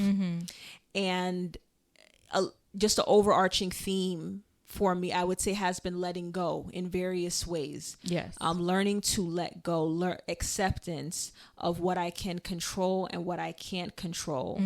Like your metabolism, like you turn 30. Man, when I hit, that's, another, we'll touch on that in another episode again, like how our bodies change, because when that year of 30, that exact year, the knees, the back, absolutely noticed like how my body was changing. But who I am in my 30s now, I'm way more comfortable with the path that I want to take for my life, even if it doesn't make sense to other people.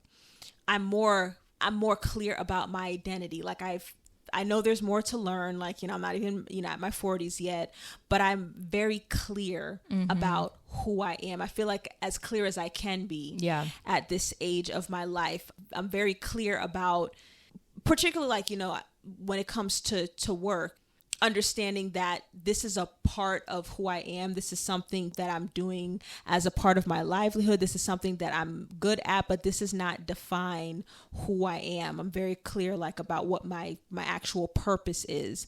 And a lot of the things that I do are an extension of that.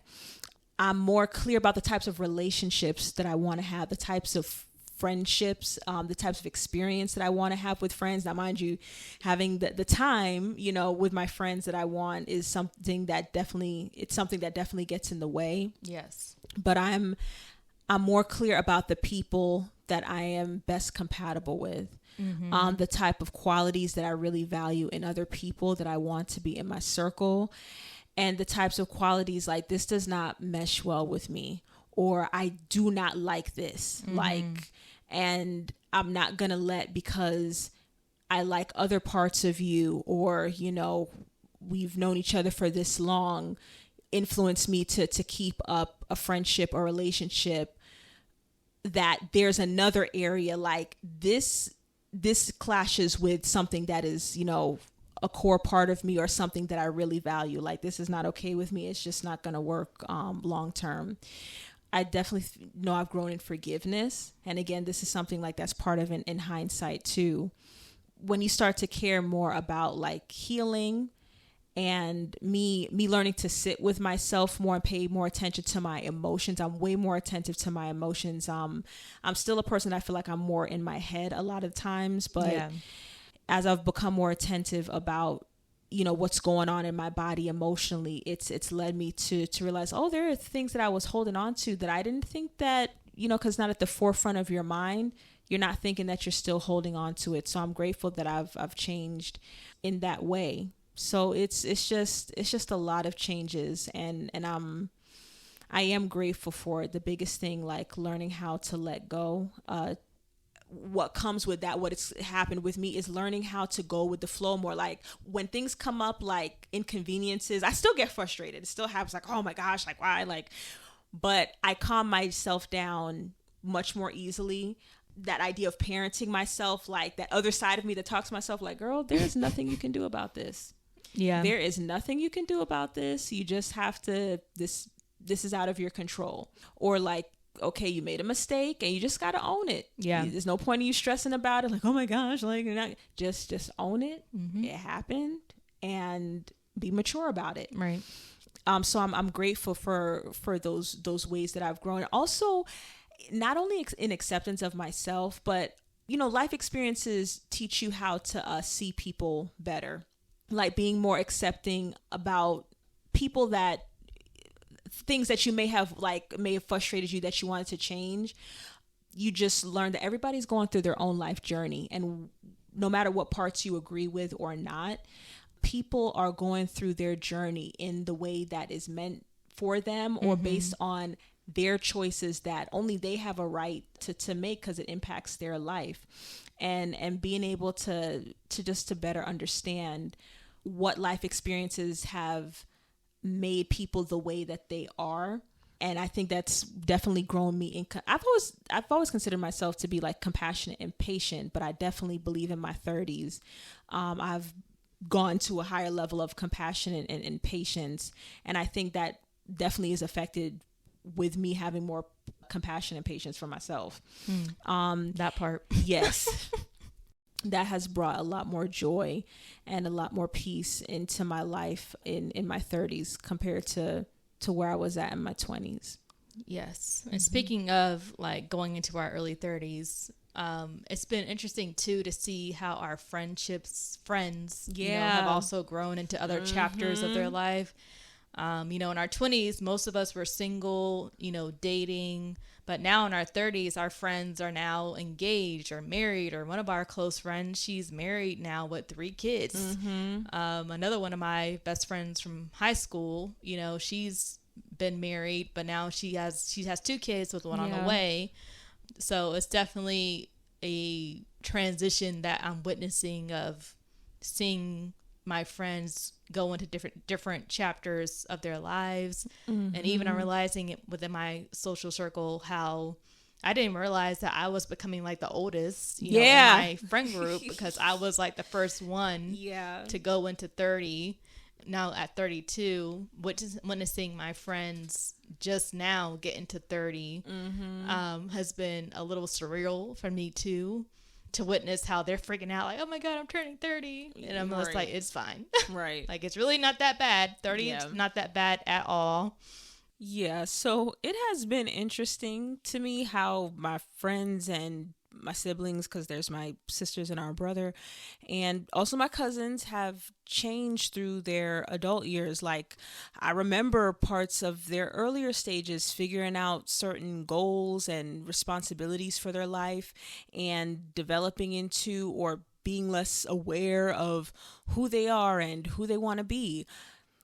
I have noticed how them growing through highs and lows of figuring themselves out internally, personal relationships, work, and just other influences has changed them in different and significant ways. When I think about the life stages some of our friends were in a couple of years ago compared to now, I'm like, wow, I've seen you go from living life, getting to mainly prioritize your own interests and problems, to being in the thick of taking care of your kids as a mom and handling marriage while still trying to be your own unique person, from not having strong direction for what you want to do for a living or thinking you are on the right track, to now having higher clarity and confidence to be like, this is actually the work I know I'll thrive in because I understand me better. Or from not giving much attention to certain parts of yourself to now being intentional about healing your inner wounds, understanding your triggers, and really developing into the best version of yourself. A few of my cousins, the ones around my age, have their own families now too with their significant other. Like, wow, look at you being somebody's mom and dad now, or married, and here's this new generation of our family coming up. Particularly with two of my cousins, we catch up a little bit from time to time, which is always good. And one of them, she'll send me and my sisters pictures of how her son, our little cousin, is growing. Also with a few of them, I didn't know they had certain creative skills until we were older, and to the point of actually developing them professionally. You know, these are my cousins I grew up with, playing together and getting on each other's nerves. Now we're all much more mature, and of course the love is still there. So even though we're not in each other's lives the way we were as kids, it's been nice to see, to a certain extent over the years, different ways they've come into their own as an adult. With my siblings, I remember them being little babies in diapers who couldn't talk or walk, going from that to teenagers. And as adults, especially my sisters, I've seen them grow through insecurities and fears and embrace their strengths and their interests. I've heard them articulate their thoughts and feelings in ways that have been profound and helpful to me several times, and made me proud of how their intellect and emotional intelligence has matured through their experiences. They're far removed from being a kid and don't need their hands held and to be closely guided through hard and new situations anymore. You know, they're equipped to be out in the world independently, to discover their own answers, take risk, make their own friends, establish themselves in their professional field. So, is adulthood really rough sometimes? Yes, definitely. But I think the beauty of it is getting to truly know ourselves through happy and hard times, evolving into a person we feel good about, and going about life how it works best for us, which, you know, goes into some of the things that we're going to, you know, touch on here. Okay, these standards. Yes, so As we know, in every society, in every culture, in every generation, there are certain things that people put, I would say, labels on you. For example, me and Aliora are both in our early 30s, and currently we are not married, which might be alarming to past generations or certain people that hold to the standard that, you need to be married or, have a kid or whatever after 30. But honestly, 30s, honestly, as I said earlier, like we're still growing and learning into ourselves, but 20s was kind of bumpy and 30s have been better, but still bumpy. Yeah.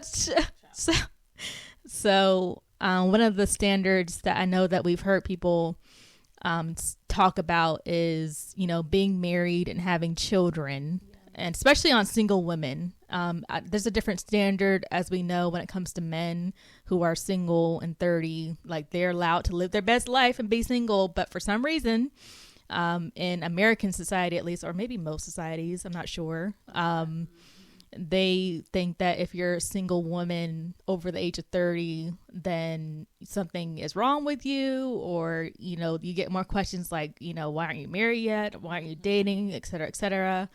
So sometimes you have to kind of detach yourself from those standards and be like, well, this is the card that life has given me.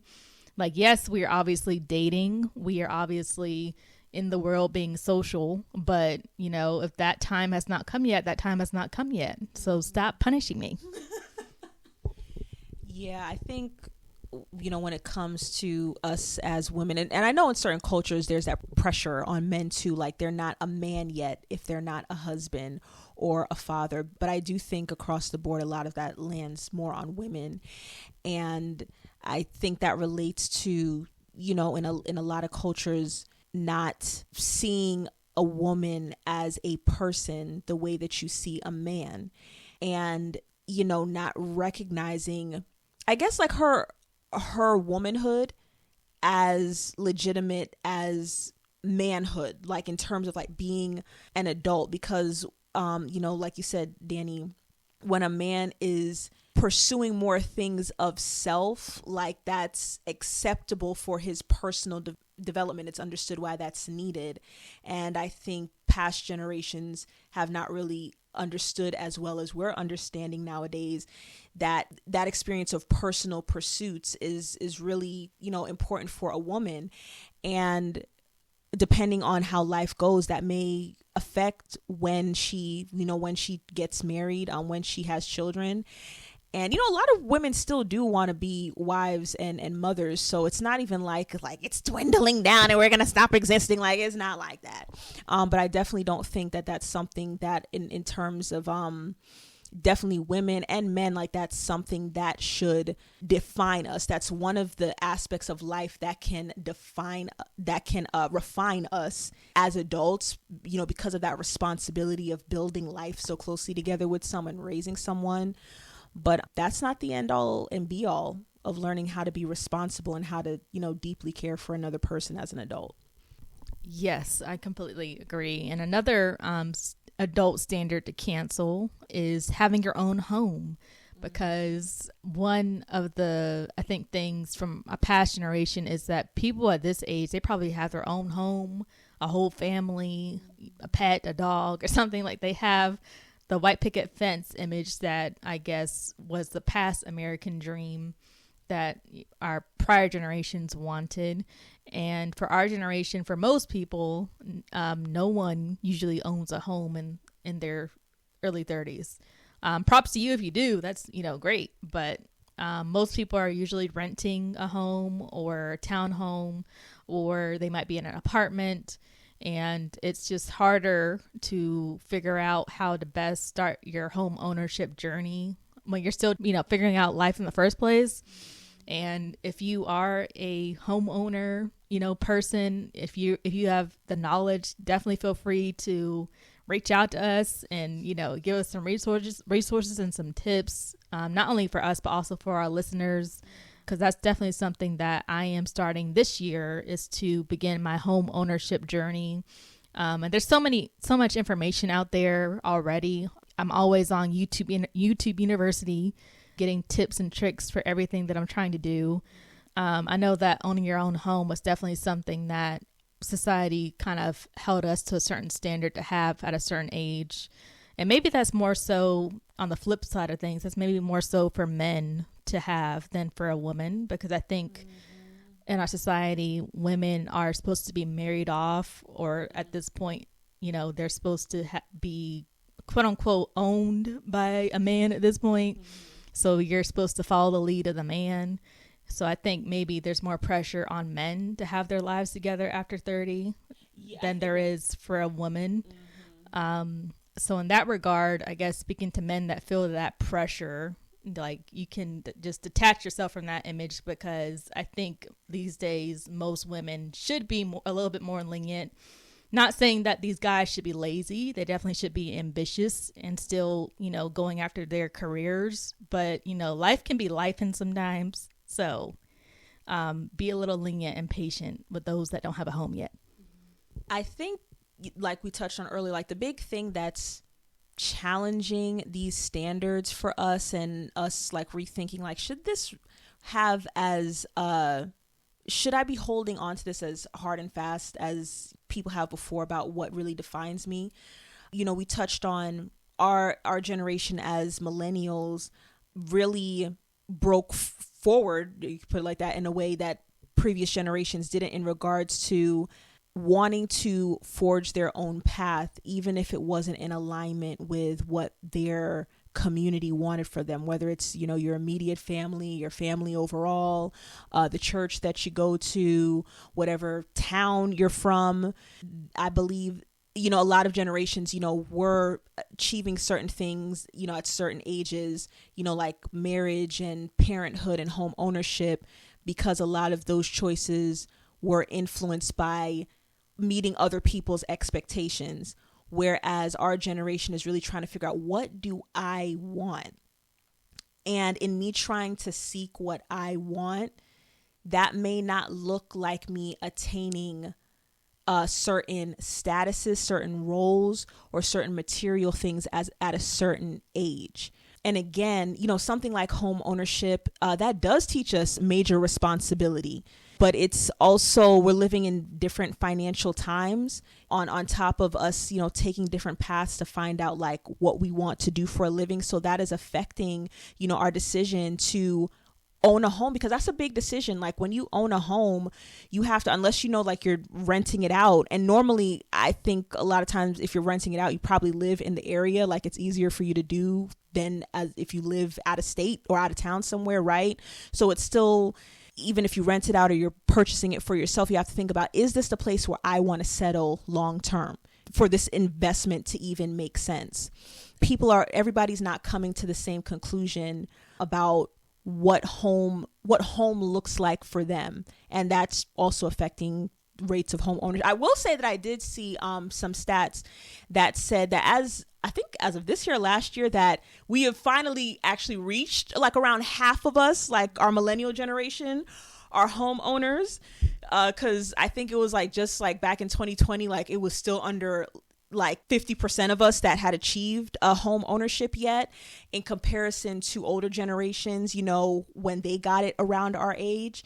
You know, shout out to us for that. But still, that means, you know, a lot of us are making just different decisions. It's one area of responsibility, but again, it should not be that if you don't have this particular thing, discounting everything else. Well, you don't have a home yet, so how have you possibly learned to be responsible? Like, that's not the only area where you learn responsibility. Yes, and props to the people out there that do have a home. That is a great accomplishment. We are proud of you. Yes. So keep up the good work with that. And another adult standard to cancel, I would say, I think I mentioned earlier how I'm not much of a drinker. I don't really, well, as of lately. Well, let me backtrack that a little bit. Well, I do like certain brands of wine, I will say, but I definitely have never been someone to gravitate to alcohol to have fun or alcohol to purely get drunk. I might have had like some tipsy moments in the past, but I've never been that person to want to get drunk to feel included by a group of peers, or feel like I need to get drunk to have fun or get drunk to let loose. Again, not trying to throw shade on anyone that does that, but me personally, I know that people sometimes feel pressure to feel included in a certain peer group because they tend to drink a lot. And if you're not someone that does that, I think that maybe you can just evaluate, like, why do I feel like I have to be involved in this peer group or feel accepted by them, in order to, like, why do I have to drink in order to be accepted by these people? Or is that just something you think you got to do to be accepted by these people? But I know one of our mutual friends, she's married with some beautiful children, but I do remember before she was married, even when I met her, she doesn't drink at all. And I remember we went on a girls' trip to Savannah, I believe, and we checked out this lounge bar place. And I'm not sure if it was a server or maybe another person that was there. But our mutual friend mentioned to this person that she doesn't drink. And I think it was like she was like probably like 22, 23, around there, that age. And the person looked at her like she was crazy when she told her that she didn't drink. Like, what? Like, kind of like, are you like, what's wrong with you? Like, what? Like, people kind of have that reaction, like, why don't you drink and you're over the age of 21? But just that standard, like, okay, so in order for me to have fun socially, I have to invest in this liquid to make me like more fun or make me feel more appealing to others. And I just think that's something that we need to cancel.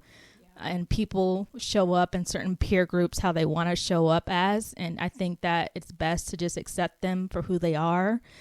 Whether they're quiet, whether they're loud, whether they're, however they want to show up, as long as it's not disrespectful, just, respect people for who they are in the moment, because we don't know what it took for them to be able to involve themselves in that social circle or that group. Yeah. So that's one of the things that I would say we need to cancel. I agree with that. I would say that's one of the standards that I feel like the other ones, I don't think they're immature. It's just that it shouldn't be like a hard and fast rule for everybody that if you never achieve this, you are never an adult. No, but this is definitely one that I would say, like, it's immature. Like, if you want to drink, that's fine. And I don't really know where it comes from, like why we have attached that to, other than like, because we know the law, like when you reach this age, the law says you can do it. So, why would you not want to take an advantage of this benefit of adulthood? But it's just a drink. It's just alcohol. People shouldn't be made to feel bad or like they're not grown yet if they don't want to drink alcohol. Like, who could, like, give me some juice? Okay, well, I don't want to be tipsy. I want something that tastes good. And for me, like, that's why I don't drink alcohol. Like I rarely ever drink it. At most, like, I'll like wine coolers. And why? Because the alcohol percentage is very less, because I have yet to taste alcohol like, oh, I'm like, yeah, this tastes like, no, like, give me some water or some juice. Like, why are we doing this? Or just other things like how you handle being sexually active. People should not be, and it's funny because on one hand, a lot of the judgment that comes from us or to us about being an adult has to do with achieving certain things shows that we're responsible. Yet these are things that are more like they're not responsible. They're more loose to a certain extent, and yet you have a good amount of people that will still judge you for not being adult enough if you have not had, a certain sexual experiences. Like, that's not what makes somebody an adult. Like, how you take care of your body from a place of love and respect speaks to the mental and emotional maturity that you've grown into as an adult, not how many people you give your body to, right? So yeah, there's so many standards that we just need to rethink, and it's ultimately about, are you growing in the qualities of self-awareness, of self-reflection, of becoming more independent? How is your character growing internally, and how is that affecting the way that you responsibly, confidently, and what's another word I would say, wisely navigate the direction of your life. There's so many variables into what can shape you into that type of person as an adult. And so it shouldn't be based on particular external things just off on their own. Now, of course, if you're avoiding all such external things that tend to speak to how you're growing as a responsible person, as a person who's owning yourself, that's something that you want to take a step back and examine what's going on inside of you as to why all these types of roles and gaining certain possessions that would challenge you into growing into a better person.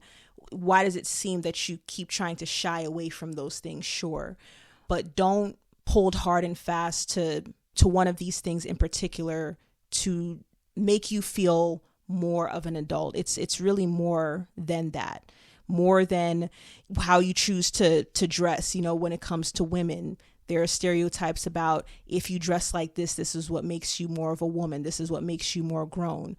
Or even as a man, like you knowing how to fix certain things. Those are expressions of us growing into our adulthood. And again, us becoming who we want to be and learning things that are going to help us in life. But it's more than those individual things. So to wrap up our episode, we love to drop gems for our listeners to bring to, your friends, your family, or just something to walk away with. So in regards to the topic of this episode being, are we adults yet? And the opinions that we've given from our personal experiences and knowledge, just a few tips that I would give as far as navigating adulting standards without losing sight of who you really want to be and what you want to do in your life. I would say to not be afraid to try new things when it comes to something that just brings you joy, or it doesn't even have to be anything related to your professional career. I would say even if it's just a hobby, it could be painting, it could be learning to put things together when it comes to mechanical things. It could be singing, really anything that you've done in your childhood, anything that someone has pointed out to you as a gift that you have. Definitely just expand on that and experiment with it. So that's one of my tips that I would suggest. Also, I tend to fall into this cycle myself, but try not to compare yourself to others when it comes to the social media game and what society thinks that you should be doing at this point in your life. Don't put that much pressure on yourself to succeed. Just do the best you can, as we are literally doing the best that we can with this podcast, because you have no idea what we've been through in the last few minutes. Anyway, sorry, I'm going on a tangent. But anyway, what I was saying is to just do the best that you can, and what your version of success is the best version of success that is right for you. Pursue that, and don't compare yourself to what your friend is doing or some influencer is doing. Just evaluate the pros and cons of what you want to do and do that. Stay true to what feels right in your spirit. And the last thing I would say is to not take yourself too seriously, not take life too seriously. I know I've even heard when people that have worked with the elderly have said that they wish that they didn't take life too seriously. Because I think especially in our young adult years, and I still consider myself a young adult, by the way, because people want to be looking at people in their 30s like they're freaking about to turn 60 or something. But I would say, like, take a break, give yourself some grace, because I know for me, I sometimes get tunnel vision on things I'm trying to accomplish. So just take a break sometimes, like we have taken many breaks from trying to get this podcast together, and step outside, go do something fun, plan something, even just for yourself. If no one is available, just do something to make yourself happy, to give yourself a pat on the back throughout the journey of becoming a quote unquote adult. But those are my 3 tips that I gave. But we definitely also are not experts in, our journeys at all. So if you have any advice for us or any life tips, adulting tips that you would like to share, please do so in the comments or feel free to send us a message. So just overall, I do agree with where our generation is at, that it boils down to us really looking at ourselves and defining for who we are and the direction that we want to go in life. What are some lessons that I need to be willing to go through? Some things that I need to be willing to pursue in order to shape me as a person who's really taking care of myself and in a position to take care of the people that I love. That's pretty much our thoughts for now on this topic. I'm sure it's something that we'll revisit in some way in the future. So we just really thank you so much for listening with us and checking us out for our first episode as we're navigating these different areas of life and sharing our thoughts about them with you, and hopefully something that is thought-provoking, inspiring, and also, a fun listen for you too. Yes. Thank you everyone for listening. We really appreciate it. Share, listen, subscribe, do all the things to support us because we're just trying to be the best we can be. So this is the Best We Can Be podcast. Again, thank you guys so much for listening, and we'll see you next time.